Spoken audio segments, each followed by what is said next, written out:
신입은 이걸 마셔야 식구가 되는 거야. 5성급 호텔 만년 매니저의 이 한마디에 라체르 호텔 지하 식당이 순식간에 얼어붙었습니다. 29살 신입 하우스키핑 매니저에게 와인과 얼음을 섞은 벌칙주를 강요하고 거절하자 직원 15명이 보는 앞에서 머리 위로 그대로 쏟아버린 겁니다.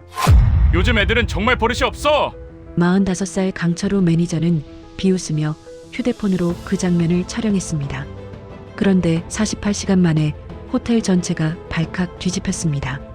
그 신입 직원은 사실 호텔 그룹 회장의 외동딸이었고 더 충격적인 건 58살 베테랑 직원이 모든 증거를 녹음해뒀다는 사실이었습니다.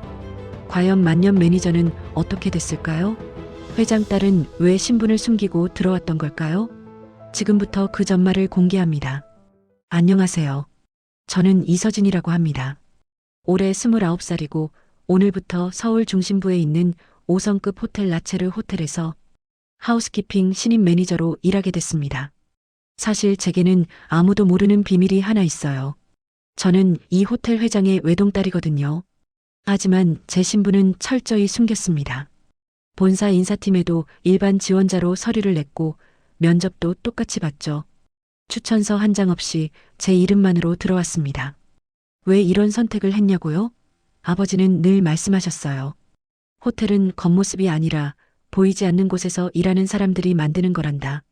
저는 그 말의 진짜 의미를 알고 싶었습니다. 화려한 샹들리에 아래가 아니라 직원 통로 뒤편에서 무슨 일이 벌어지는지 직접 보고 싶었죠. 회장 딸이라는 이름표를 떼고 진짜 현장을 경험하고 싶었던 겁니다. 오늘 아침 직원 전용 출입구 앞에 섰을 때 심장이 두근거렸습니다. 검정 정장 셔츠에 네임택을 달고 직원증을 목에 걸었어요. 유리 커튼홀 너머로 햇빛이 쏟아지는 로비는 정말 아름다웠습니다. 관광객들이 셀카를 찍고 비즈니스맨들이 커피를 들고 분주히 오가는 모습이 보였죠. 하지만 제가 들어선 곳은 그 빛이 닿지 않는 곳이었습니다. 낡은 형광등이 깜빡이는 복도, 녹슨 카트들이 층층이 쌓인 창고, 그리고 무표정한 직원들의 얼굴. 누군가 지나가며 저를 힐끗 보더니 고개를 돌렸습니다. 인사를 건넬까 망설이는 사이 그 사람은 이미 멀어졌죠. 복도 끝에서는 누군가 무거운 카트를 끌며 허리를 구부리고 있었어요. 바퀴 하나가 삐걱거리는 소리가 복도에 울렸습니다. 그 소리가 왠지 슬프게 들렸어요. 저는 그때 느꼈습니다. 여기는 제가 생각했던 것보다 훨씬 차가운 곳이라는 걸요. 로비의 화려함과 이 복도의 적막함이 너무나 대조적이었습니다. 깊은 숨을 들이마시고 저는 하우스키핑 본부로 발걸음을 옮겼습니다. 하우스키핑 본부로 들어서자 더 냉랭한 공기가 저를 감쌌습니다. 선임들은 제 쪽을 한번 보고는 다시 자기 일에만 집중했어요. 아무도 먼저 말을 걸지 않았습니다. 저는 어색하게 서 있을 수밖에 없었죠. 그때였습니다. 카트 옆에서 침구를 정리하시던 한 분이 저를 발견하고는 환하게 웃으며 다가오셨어요. 어머, 신입이시구나. 반가워요. 그분은 박금래님이라고 자신을 소개하셨습니다. 58살이라고 하셨는데 손은 거칠었지만 목소리는 참 따뜻했어요. 금래님은 제 손을 가볍게 잡으며 말씀하셨죠. 여긴 힘든 곳이지만 그래도 사람은 사람답게 대해줘야 해요. 그 한마디가 제 가슴에 깊이 박혔습니다. 저는 지금껏 회장 딸로서 늘 좋은 대우만 받고 살았거든요. 고급 레스토랑에서 식사하고 임원들이 먼저 문을 열어주고 누구나 제게 존댓말을 썼죠. 하지만 지금 저는 그냥 신입 직원일 뿐이었습니다. 그 말의 무게가 이전보다 훨씬 무겁게 느껴졌어요. 금래님은 제게 락커를 알려주시고 유니폼 정리하는 법도 친절하게 가르쳐 주셨습니다. 여기 사람들이 좀 차가워 보여도 너무 상처받지 마요. 다들 각자 힘든 일이 있어서 그런 거예요. 금래님의 목소리엔 이해와 연민이 섞여 있었습니다. 복도 저편에서는 선임 최윤아 씨가 다른 직원에게 뭐라고 말하는 소리가 들렸습니다. 신입은 원래 말보다 손이 빨라야 하는 거야. 요즘 애들은 너무 나약해. 냉소 섞인 목소리였어요. 금래님은 그쪽을 보더니 작게 한숨을 쉬셨습니다. 저 사람도 원래는 착했는데 여기 있다 보면 다들 변하더라고요. 저는 그 순간 알았죠. 이곳에는 친절과 냉대가 극명하게 갈라져 있다는 걸요. 그리고 그 경계는 아주 얇고 위태로워 보였습니다. 금례님의 말을 마음속 깊이 새기며 저는 제 신분을 더 철저히 숨기기로 다짐했습니다. 이곳의 진실을 보려면 저도 그들 중 하나가 되어야 했으니까요. 본격적인 업무가 시작됐습니다. 그런데 이상했어요. 제게 할당된 객실은 10개였는데 보통 신입에게는 대여섯 개를 준다고 하더군요. 게다가 무거운 린넨 카트는 전부 제 몫이었습니다. 이거 어떻게 하는 건가요? 조심스럽게 물었더니 유나 씨가 귀찮다는 표정으로 대답했어요. 신입이니까 알아서 해야죠. 매뉴얼 안 받았어요? 물어볼 틈도 없이 그는 이미 다른 곳으로 가버렸습니다. 저는 혼자 카트를 밀며 복도를 오갔어요. 린넨이 가득 실린 카트는 생각보다 훨씬 무거웠습니다. 허리가 아프고 손목이 저렸지만 참았습니다. 첫날부터 약한 모습을 보일 순 없었으니까요. 객실에 들어가 청소를 시작했습니다. 침대 시트를 갈고 욕실을 닦고 수건을 새로 정리했죠. 하나하나가 생각보다 시간이 오래 걸렸어요. 시계를 보니 벌써 1시간이 지나 있었는데 겨우 2개의 객실을 끝낸 상태였습니다. 이 속도로는 오늘 안에 못 끝내겠는데 불안감이 밀려왔습니다. 그러던 중 객실 운영 매니저인 강철우 씨를 처음 마주쳤습니다. 45살쯤 되어 보이는 그는 팔짱을 낀 채 복도를 걸으며 지나가는 직원들을 훑어봤어요. 왜 이렇게 느려? 손님 체크인 시간 다 됐어. 비정규직 미화원 한 분에게 소리를 지르더군요. 심지어 이름 대신 아줌마라고 불렀습니다. 그분은 고개를 숙인 채 아무 말도 하지 못했어요. 손이 부들부들 떨리는 게 보였습니다. 저는 분노가 치밀었지만 첫날이라 꾹 참았습니다. 그 순간 금례님이 제 옆으로 오셨어요. 카트를 함께 밀어주시며 작게 말씀하셨죠. 괜찮아요. 척하면 척이에요. 나중엔 익숙해질 거예요. 하지만 금례님의 손가락은 갈라져 있었고 무릎은 부어 있었습니다. 몇 년을 이렇게 일하셨을까 생각하니 가슴이 아팠어요. 저는 그때 깨달았습니다. 이곳의 문제는 개인의 성격이 아니라 시스템 전체에 박혀 있다는 걸요. 업무가 거의 끝나갈 무렵이었습니다. 강철우 매니저가 갑자기 제 이름을 부르더군요. 이서진 씨, 잠깐 창고로 와봐요. 목소리는 부드러웠지만 왠지 불길한 느낌이 들었습니다. 저는 그를 따라 좁고 어두운 창고로 들어갔어요. 묵은 세제 냄새가 코를 찔렀고 CCTV는 보이지 않았습니다. 창고 안은 오래된 청소도구들과 쌓인 박스로 가득했죠. 그는 팔짱을 낀 채 저를 위아래로 훑어보며 물었어요. 신입, 오늘 일은 할만했나? 표정은 웃고 있었지만 목소리엔 날이 서 있었습니다. 저는 최대한 차분하게 대답했어요. 네, 열심히 했습니다. 그래, 근데 아직 좀 서툰 것 같던데. 뭐, 신입이니까 그럴 수 있지. 그러더니 갑자기 말을 바꿨습니다. 오늘 저녁에 잠깐 보자. 팀 분위기도 익힐 겸 해서 우리 팀 사람들이랑 친해지는 것도 중요하잖아. 개인적인 술자리 제안이었어요. 저는 본능적으로 거절해야 한다고 느꼈습니다. 죄송하지만 오늘은 어렵습니다. 집안에 일이 있어서요. 순간 그의 얼굴이 굳었습니다. 미소가 사라지고 차가운 눈빛만 남았죠. 창고 안 공기가 무거워지는 게 느껴졌어요. 여기선 신입이 선배 말 잘 들어야 해. 그게 이 호텔에서 살아남는 방법이야. 그 말에는 노골적인 협박이 섞여 있었습니다. 저는 그가 개인 감정을 업무 권한으로 포장하고 있다는 걸 직감했어요. 다시 한번 생각해봐요. 거절하면 나중에 후회할 수도 있으니까. 그는 제 어깨를 톡톡 치며 창고를 나갔습니다. 멀리서 금례님이 저희를 바라보고 계셨습니다. 제 표정이 불안해 보였는지 금례님도 걱정스러운 얼굴이었어요. 저는 창고를 나오며 뒷목에 식은땀이 흐르는 걸 느꼈습니다. 이건 시작에 불과하다는 걸 알았거든요. 다음 날부터 상황은 더 심해졌습니다. 강철우 매니저는 저에게 혼자서는 도저히 끝낼 수 없는 업무를 계속 던졌어요.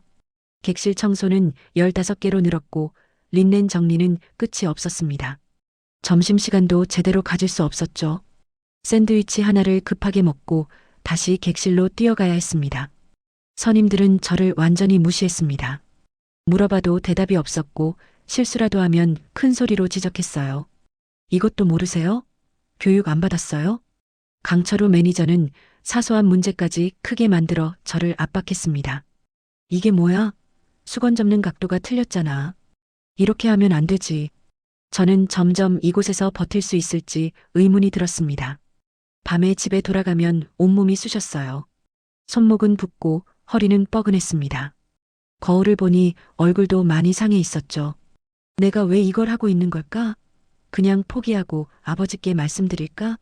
그런 생각이 머릿속을 맴돌았습니다. 사흘째 되던 날 휴게실에서 물을 마시고 있는데 금내님이 다가오셨어요. 손에 물 한 병을 더 들고 계셨죠. 힘들면 나한테 말해요. 혼자서 다 견디려고 하지 말아요. 저는 참았던 감정이 터질 것 같았습니다. 목소리가 떨렸어요. 가끔은 여길 그냥 나가버리고 싶어요. 금내님은 부드럽게 미소 지으며 말씀하셨습니다. 여기선 누가 잘못했는지가 중요한 게 아니라 누가 말할 용기가 있느냐가 중요해요. 세상엔 그냥 버려지는 싸움이 없어요. 그 말이 제 마음을 흔들었습니다. 하지만 동시에 고민도 깊어졌어요. 제 정체를 밝히면 금내님을 비롯한 현장 직원들이 더 큰 피해를 볼 수도 있었거든요. 그날 밤 거울 앞에 섰을 때 스스로에게 물었습니다.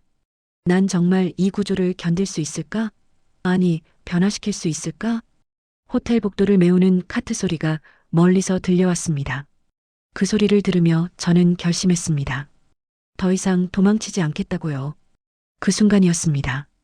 일주일이 지났을 무렵 호텔 내부 게시판에 공지 하나가 붙었습니다. 객실팀 친목 회식이라는 제목이었어요. 장소는 호텔 지하 직원 식당, 시간은 영업 종료 후 8시. 평소라면 피하고 싶었지만 팀 내에서 빠질 수 있는 분위기가 아니었습니다. 금내님이 제 옆으로 오셔서 작게 말씀하셨어요. 오늘 회식 가야 하나 봐요. 나도 참 가기 싫은데. 금내님도 불편해하시는 게 느껴졌습니다. 그런데 더 이상한 건 강철우 매니저의 태도였어요. 그는 유난히 들뜬 표정으로 직원들에게 말했습니다. 오늘은 분위기 좋게 가자. 다들 편하게 와. 그 말투가 오히려 불길했습니다. 제 직감이 뭔가 잘못될 거라고 경고하고 있었어요. 저녁 8시 지하 직원 식당으로 내려갔습니다. 형광등이 희미하게 깜빡이는 좁은 공간이었어요. 낡은 테이블 몇 개와 플라스틱 의자들이 전부였습니다. 로비의 화려함과는 너무나 대조적이었죠. 강철우 매니저는 이미 와 있었습니다. 테이블 위에는 와인 병들과 얼음 양동이가 놓여 있었어요. 그는 와인과 얼음을 섞으며 말했습니다. 우리 팀 전통이야. 신입은 이걸 마셔야 식구가 되는 거야. 독한 냄새가 났습니다. 와인에 얼음을 섞은 붉은 액체가 컵에 담겼어요. 저는 조심스럽게 말했습니다. 죄송합니다. 저는 술을 못 마십니다. 순간 주변이 조용해졌습니다. 선임들의 표정이 얼어붙었고 강철우 매니저는 미간을 찌푸렸어요. 유나 씨가 작게 혀를 찼습니다. 신입이 너무 유난 떠는 거 아니에요? 분위기가 단숨에 적막해졌습니다. 저는 제가 위험한 순간을 향해 점점 밀려 들어가고 있음을 느꼈어요. 금내님이 저를 걱정스럽게 바라보고 계셨습니다. 하지만 금내님도 아무 말씀을 하실 수 없는 분위기였죠. 강철우 매니저가 낮은 목소리로 말했습니다. 여기선 신입이 분위기 깨면 안 돼. 알지? 제 손에 식은땀이 났습니다. 이 회식은 침묵이 아니라 권력 게임의 시작이었습니다. 회식이 시작되기 직전 화장실에 다녀온다며 자리를 잠시 비웠습니다. 복도에서 숨을 고르고 있는데 금내님이 뒤따라 오셨어요. 서진 씨, 괜찮아요? 금내님의 목소리엔 진심 어린 걱정이 담겨 있었습니다. 네, 괜찮습니다. 거짓말이었어요. 전혀 괜찮지 않았습니다. 하지만 금내님께 걱정을 끼치고 싶지 않았죠. 금내님은 제 손을 꼭 잡으셨습니다. 힘들면 나한테 말해요.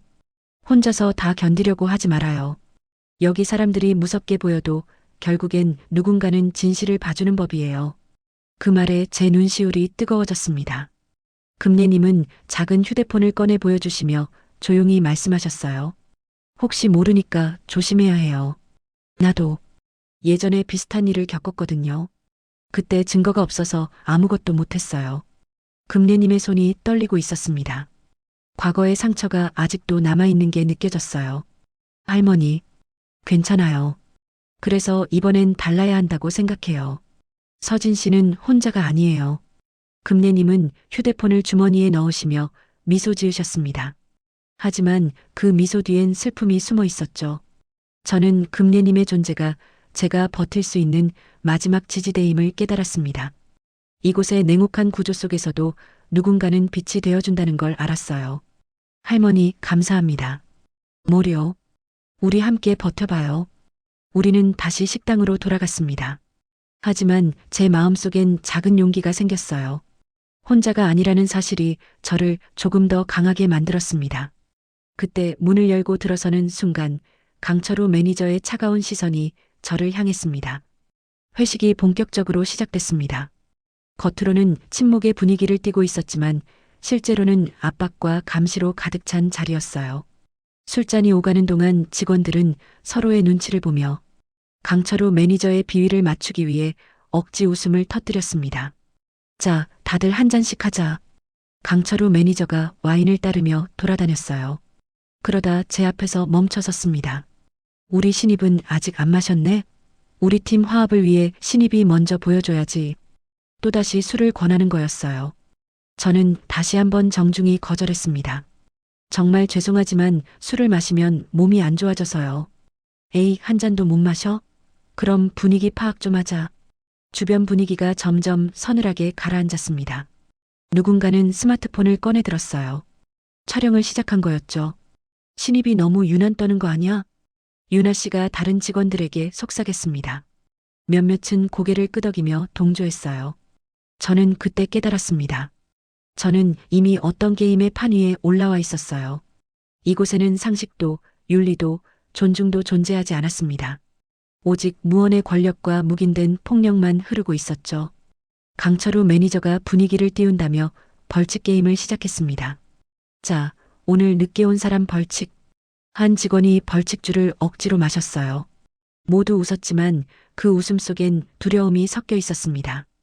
금내님은 구석에 조용히 앉아 계셨어요. 저와 눈이 마주치자 작게 고개를 저으셨습니다. 참으라는 신호였죠. 저는 주먹을 꽉 쥐었습니다.